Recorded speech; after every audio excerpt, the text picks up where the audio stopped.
নির্বাচনে ধানের শীষের ভূমিধস বিজয়ের আশা মির্জা ফখরুলের।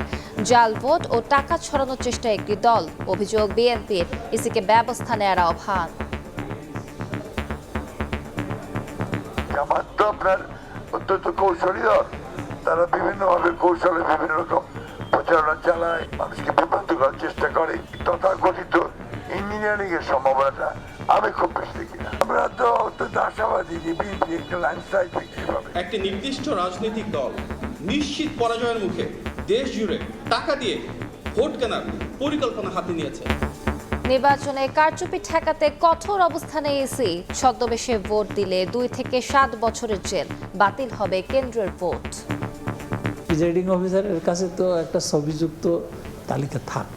ছদ্মবেশ ধারণের জন্য মিনিমাম 2 বছরের জেল, সর্বোচ্চ 7 বছরের জেল। একজনের ভোট আরেকজন দিবেন, কোনো সুযোগ নাই। দেখছিলেন প্রধান শিরোনাম। দুপুরের সময় সঙ্গে আছি আমি আলিশা ইসলাম। দুর্গম এলাকায় পৌঁছে দেওয়া হচ্ছে ভোটের সরঞ্জাম। কাল যাবে সারা দেশে। ইতিহাসের সবচেয়ে নিরাপদ নির্বাচনের আশা আইজিপির। সার্বিক পরিবেশ নিয়ে সন্তোষ ইইউর।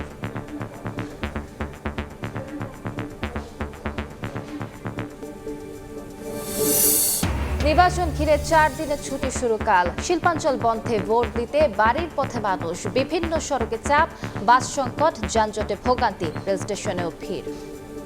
নির্বাচনের বাজেট ৩,১৫০ কোটি টাকা। বড় অংশই আইন শৃঙ্খলা বাহিনীর জন্য বরাদ্দ।